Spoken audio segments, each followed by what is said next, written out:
Well, good afternoon. I'm John Shattuck, CEO of the Kennedy Library Foundation, and on behalf of myself and Tom Putnam, our library director, I'm just very thrilled to introduce you to the new Dorchester basketball team. No, I'm just kidding. You can see we have a top five here, though, and this is going to be a wonderful program. I want to tell you something about tonight's forum, and then, above all, introduce the really wonderful, talented, and extremely good panel that we have here.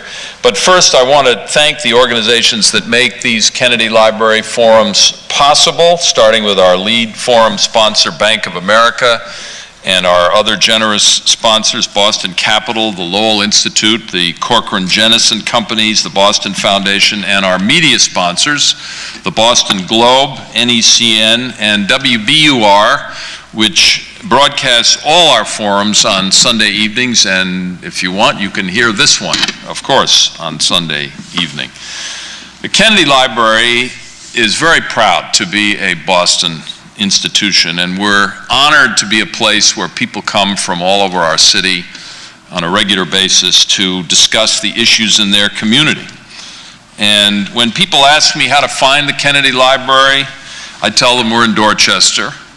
And sometimes they don't know where Dorchester is if they're coming from out of town, but I tell them it's the neighborhood where President Kennedy's mother grew up and where his grandfather lived when he was the mayor of Boston. And out here on Columbia Point, I tell them that we're in the same neighborhood as one of the great educational institutions, UMass Boston, where my friend Chancellor Keith Motley, who's here on our stage, presides over one of our city's finest universities.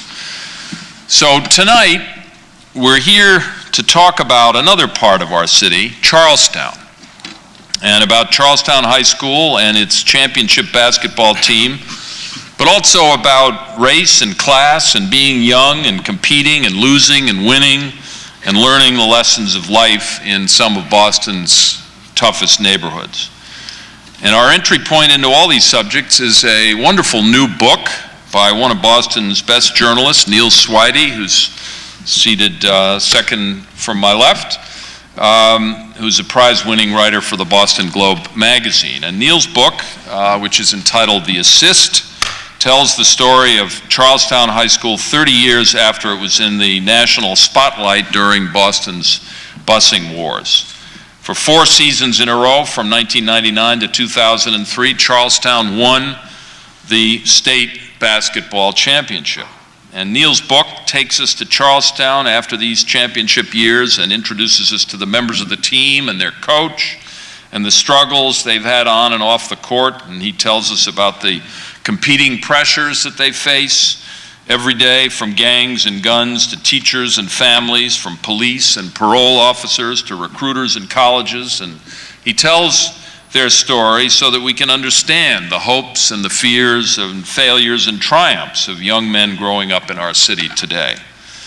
And Bill Littlefield, who's also here on our stage as the moderator of tonight's forum, immediately to my left, put it, I think, very well in a review of Neil's book for WBUR. He said, and I quote, "This book is about basketball, certainly, but it's also about education and race, the hypocrisy with which our games are riddled, and young men trying to figure out who they are and who they can be."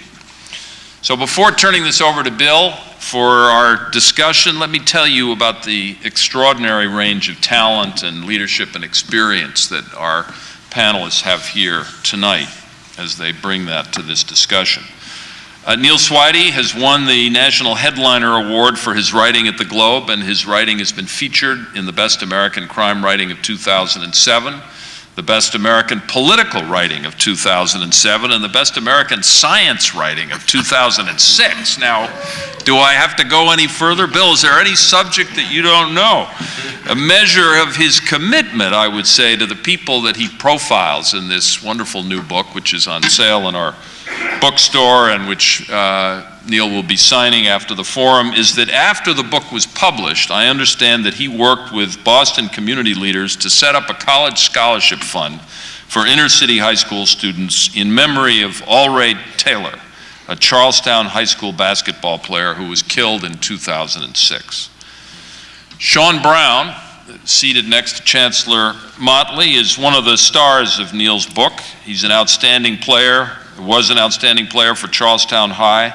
He was also pulled in the opposite direction by gangs in the streets of Charlestown. And Sean left the street life behind him, helped turn around the basketball team, went on to graduate from Merrimack College, and later became the co-founder of Diamond Educators, a mentoring program for Boston inner-city boys. Sean was profiled in the Globe in June of 2006, and here's what they had to say about him. And I quote, "With Diamond Educators, Sean Brown has reinvested in a new generation of inner-city boys the time and effort that his own mentors invested in him." Another star of Neil Swidey's book is Michael Fung, who's all the way over to my far left, the former headmaster of Charlestown High and Boston's former deputy superintendent of schools. Michael grew up in Hong Kong and received a graduate degree at MIT before beginning a dedicated career in the Boston public schools in 1971. He advanced through the Boston system during the busing crisis and its long aftermath as a teacher, as a principal, and a senior administrator, always working to bridge the deep racial divides in the city. In June 2007, Michael was honored by the Boston school superintendent and the school committee in a special ceremony recognizing, and I quote, "his tireless efforts on behalf of the children and families of Boston that has made a difference in so many lives." And it's especially great privilege for me to introduce our final panelist, Dr. Keith Motley, who's the Chancellor of UMass Boston. Keith, as you all know, brings a lifetime of experience as an educational leader in our city, and he's been deeply involved for many years with the issues in our forum tonight. He also brings his great stature. You'll see he's in the center as our center, all 6 feet 8 of him, as a former legendary player and coach of the Northeastern basketball team. As his colleague here on Columbia Point and the beneficiary of his wisdom on the Kennedy Library Foundation board, I can tell you there is no one better to team up with, either under the boards or on the court or off the court, than Keith Motley. And as Chancellor, Dr. Motley manages a university of 13,000 students and 800 faculty with an annual budget of $254 million. I'm sure he wishes it were more. He is a leader and mentor of thousands of inner-city students, the founder of Concerned Black Men of Massachusetts, chair of the Boston Initiative of the National Campaign to Stop Violence, and he writes in his bio, a proud graduate of the University of Pittsburgh's Upward Bound program. Our moderator tonight, to my immediate left, Bill Littlefield, as you all know, is the host of WBUR's Only a Game and frequent commentator on National Public Radio. Bill teaches at Curry College in Milton, where he's also the writer-in-residence. He's the author of 6 books, including 2 novels, and his book, Only a Game, is on sale in our bookstore. Bill's bio says that he, and I quote, "as an outstanding assistant basketball coach for his daughter's teams, he hopes that he's done more good than harm, but discourages research into the matter." So please join me in welcoming to the stage of the Kennedy Library Neil Swidey, Sean Brown, Michael Fung, Chancellor Keith Motley, and Bill Littlefield.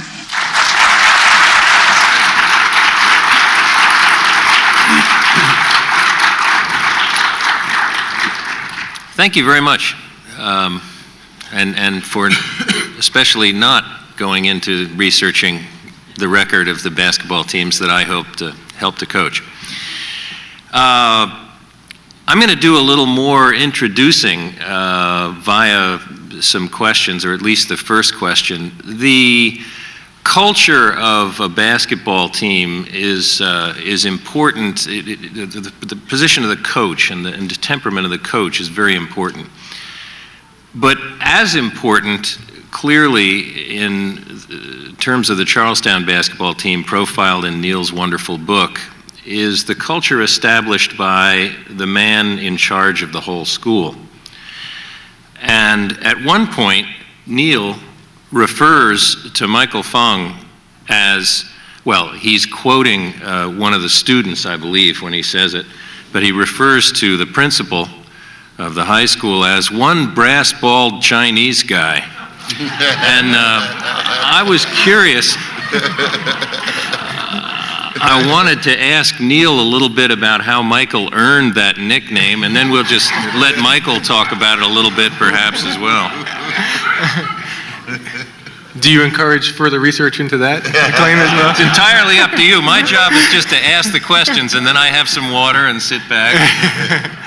Well, I'm going to let Michael tell that story because it's a great story on where that comes from. It comes from earlier in his career. But I will say this, that what impressed me with Michael was a lot of people would sort of have notions of this guy. He was an MIT-trained scientist, and when Jack O'Brien, the coach at the center of the book, first heard Michael Fung was taking over at Charlestown High, Jack had been a coach for a couple of years and had sort of been starting to build this cherished program, and he heard this guy from MIT, a scientist, an Asian guy. He's like, oh no, we want someone who's going to support the program.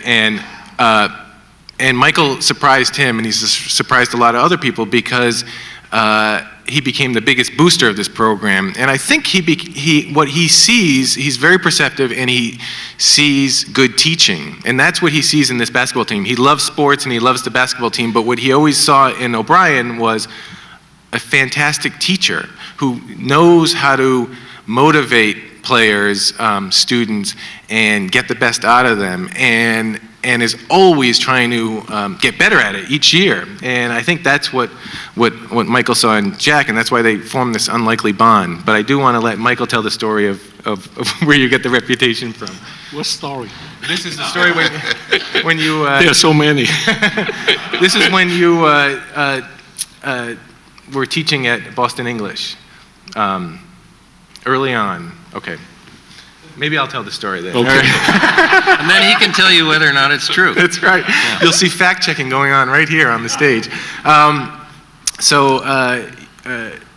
Michael had sort of stumbled into education. Oh, are you talking about dealing with the tough kids? Yes. Oh, okay. That really is a funny story. There we go. I was not trained in education at all, so I got into education quite by accident. In fact, I was a community organizer, so to speak, in the late 60s and early 70s, and caused so much problem in Chinatown. So the elders basically say, why don't you do something real? I mean, the bilingual law in 1971 just got passed, so I became a teacher. And I was absolutely have no idea how to teach at that time. And English High was going through desegregation, not the 1974, but the 1971, the state racial imbalance plan. And you go from a school in 1970 from 98% white to 98% black. In fact, I taught there for 3 years, and during those 3 years, I have one white student. So, and some of the kids are very tough, and one kid, this is a black kid who gave me a hard time from the first day on. And sometime in October, I got so fed up with it. I was trying to teach, and he was giving me a hard time. So I said, all right, go outside the room. I'll talk to you. I actually don't know what to do. I mean, if I go outside. And he stepped out, and the whole class was looking at me, and they can see how nervous I am, and I have no idea what I'm doing. And it just so happened the assistant headmaster was passing by with a police officer who has a warrant for this kid's arrest. So he ran out, and the next thing the kid saw through the window that he was put on handcuffs and was taken away. And when I come back in the classroom, I was so nervous. I just have that silly smile on my face. And the whole class all of a sudden burst out in laughing and clap their hands and say, "Oh, what a cool guy he is. Look at what he did." I never had problem with the class anymore after that. It actually is very interesting in terms of urban teaching. In terms of the program at Charlestown, there are a bunch of details in this book that are, I think, strikingly revealing. Jack O'Brien is the coach of the basketball team at the time that Neil is writing about the team, and Neil writes at one point, O'Brien liked putting students in the class of one particular teacher because she had realistic expectations of what they could handle. And the idea is she wouldn't demand more than they could handle, because if she did, teachers who did do that, there was a risk that the kids would get grades that were so low that they would become ineligible to play basketball. I'll put this question to everybody on the panel. What is the appropriate realistic expectation in this context, the appropriate realistic academic expectation of kids who are like the ones profiled in this book? I'll start on that. One thing is, I think that comes through in the broader context when you spend time with O'Brien and the players is he would put his players in tough classes. He put one of the players on the cover of this, Ridley, in an AP history class that was so extraordinarily difficult for him. But when I spent time with Ridley, I kind of followed these guys, as you know, through the years, and spent time with them in college at the University of Toledo. He told me that was the most important class for him. This class that he was hovering at a D- average, early on, but that it pushed him in new ways. And actually, for me, it was really inspiring to see this class in Charlestown High School because it felt like one of the most competitive suburban classrooms that I've been in before. It just didn't sort of take low expectations for kids on there. And I think even early on, as I say, when they were sort of, the rigor of the class was a little bit too difficult given the earlier preparation. A lot of this has to do with the earlier preparation. You're getting kids in high school who have gone through a school system that has, it's catching up with them if they haven't had the best educational opportunities. But the point that O'Brien had is his insistence was teachers who are going to work with the players, who are going to meet with them before school or after school, who are going to help them sort of he didn't put them in gut classes, he didn't believe in that, but he also didn't want teachers who wouldn't work with the players because he sort of thought that was a setup for failure that wasn't going to sort of do anyone any good. Yeah, I'm glad that you said it that way, because the way I heard it originally was something that tends to be the way that a lot of people see student athletes. Student athletes, typically, when you look at universities all over the country, are the highest performing students in that university. And I think many people aren't even aware of that. Their overall grade point averages are higher than the average student who walks in. And I think young people, the whole idea of the carrot that basketball means in their lives, and wanting to play and putting in front of them things that will help them understand what achievement means beyond that, they sort of rise to those levels. And I think it has a lot to do with their pride. One of the proudest moments I had as a youngster was coming into the gym in high school, showing off my grades to the coach. Earning nicknames that I didn't even, things like Harvard and things like that, just because you wanted to do well, right, all the way down in Pittsburgh, Pennsylvania. So the idea is putting it in front of you, and we have a wonderful example of that right next to me. Right. So I agree, Neil. I think, because I've went through the same experience with Jack, and I'm glad that you clarified it up. I think it's putting a student athlete with a teacher who does care, because I think the learning styles is different, and some need that extra attention. For me, and I like to use myself as an example, being involved in the streets, there was an image I had to uphold, and I used it a lot. So for me, going to class wasn't supposed to happen, because gist of who I was. For example, my best friend in high school, we used to always sit on the 4th floor. The bell ring, he would be in class. Now, this is a guy who was a street guy just like me. He would always go to class. I was sitting on the 4th floor by myself. This is before Jack came to the school.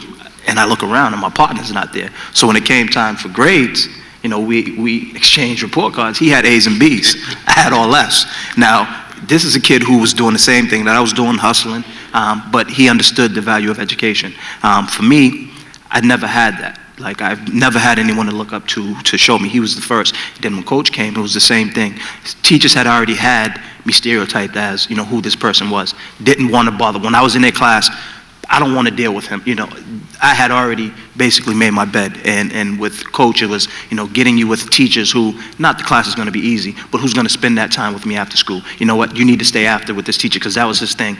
You need to stay after. And the teacher had to be willing. I think that's a key part, and that's very valuable for some of our young men. For some of our young men, is having teachers who are willing to put that time, after class with the young men. And it's not just during the school time, but it's after school as well, because that's when the difference is made. And for me, that's when it was made. And that was at the time. Now I see it, but when I was growing up, I couldn't let my friends see me after school. I couldn't let my friends see me inside the classroom during school time studying. I just had to, I had to be the one who was cool. And I think, with Coach, it was all about making sure you had that right connection, in the sense that you was going to have a teacher, one, who didn't put the stereotypes on you, who was willing to, to take you to the next level and then spend that time afterwards. So. Yeah, no, I think that's a great point. And another thing that the coach did in this situation was later on, the year that I was with him, he had sort of always had this after-school study hall where before practice you sort of had to study for an hour. There was sort of guaranteed time, or meet with another teacher there. And he found that wasn't enough, because that was only during basketball season. So he convinced or conspired with Michael he's a phys ed teacher, to have them not take phys ed, but have a study hall in school. And his point is, these guys get enough physical education after school. What they need to be doing in school is having another study hall. And this study hall was the most dreaded time of the day, every day, because it was monitored with sort of ferocious scrutiny on the part of the coach, and the players found that they would sort of plan in their head when they're going to take their bathroom break to sort of break up the schedule of this hour. And I thought that that was another area where it was sort of just marbled into the system that you're going to study, you're going to sort of get it. And that's why I didn't play my junior year, Neil. It's because of study hall. Actually, that study hall is really amazing, because you are talking about urban kids, about 30 to 35 of them. I mean, because this is varsity and junior varsity, sit in the study hall for 1 hour without sound. I mean, it's really amazing that he can do it on a daily basis. There's actually, Neil, an even more dreaded study hall, which Neil talks about in the book. And it's a study hall when the team is on the road and they're staying in a Holiday Inn or someplace, I can't remember, and there's a couple of seniors on the team who are doing pretty well academically, and Neil writes about how they're sitting in the jacuzzi and they've got their heads back and they're saying, this is the life. And one floor up in the Holiday Inn, the sophomores who aren't doing so well academically are having an impromptu required study hall with one of the assistant coaches staying right in the room with them to make sure that they're catching up on algebra, I think it is. Yeah, no, that was the Hall of Fame tournament in Springfield, and it was a weekend-long tournament. And for the guys, this was a big deal. Even though you're just going to Springfield, it was sort of like the first time you were kind of being treated like college players. You're going to be put up in a hotel, and you sort of. They were also, at this point, Charlestown had a name, often a bigger name outside of Boston in basketball circles than in Boston. So these guys knew they had the Charlestown Jackets. They knew they could kind of strut in here where basketball began. And the first thing they did when we checked in was the coach was asked for the manager, and it's like, all right, I want to book I've called ahead to book the room for a study hall. So this is their first thing. And then it happens the next day. This is a weekend-long tournament, and they're in this little hot room. It's a conference room, right? A conference Yeah. room, named after James Naismith, the inventor of basketball, but it had no charm, and they did, and then they would have to show their homework afterwards. And it was interesting, exactly what you said, Bill. The seniors had been through this before, and they had this kind of veteran, wary look on their face, like, here's what the sophomores don't realize yet. You have to kind of get your homework ahead of time, even if you just do it that week, to get it ahead of time before we get on the bus, because otherwise you're going back in there. And they went back in there 3 or 4 times during the weekend. Coach O'Brien talks about a successful model for getting high-risk kids into college, and it's a multifaceted plan. One of the guys who's an assistant coach during the time that you were writing the book is a fellow named Hugh Coleman, and he's a former player and a beneficiary of the coach's plan to get some of these kids into college who might not otherwise get there. And Hugh Coleman, in fact, goes to Bowdoin. And some of the most powerful writing in the book, I think, occurs in explaining how completely out of his depth Hugh Coleman feels when he gets to Bowdoin. Neil writes about how the exam books are passed out and they might as well all be in a different language. I mean, it's almost as if he's walked into a foreign country. And at one point, Coach O'Brien shows up at 9:30 at night and he says, "Why didn't you tell me that things have become as tough as they have become up here in Maine for you?" Maybe you could talk just a little bit about that situation. I don't know how many coaches follow up by visiting their players on the college campuses where they go after they finish high school. Yeah, no, Hugh Coleman is, and Sean knows him well, and so does Michael. He's just an incredibly inspiring guy, and I take a lot of inspiration from him and became very friendly with him through the course of working on this for the last several years, mainly because not only has he come from incredibly difficult circumstances and overcome those, but he just has this optimism and this positive attitude in sort of going forward with that. And I think what you're referring to, Bill, is probably a very sort of difficult, one of the toughest parts in his life is sort of he's here, he's playing basketball, he's doing incredibly well in Bowdoin, a school that O'Brien helped direct Hugh to, mainly because it's a competitive school that was looking to diversify, but also didn't require SATs. And O'Brien, like a lot of people have found out, there is a sort of built-in barrier that the SATs, for built-in unfairness that the exams have, can be an unfair barrier, I think, often for urban students coming in. But there, as you say, there is a difference between getting in and you sort of, I think, I can remember being a public school kid going to school and sort of seeing yourself around kids who'd come out of prep schools and sort of had this experience with literature and other things that I didn't know, just having come from sort of a basic school system. And I can imagine in this case and know from Hugh's perspective how disorienting that was, and sort of to look around in the class and think everyone else at least is going to have the same puzzled look on their face when they're taking this exam, and they don't, and you do. So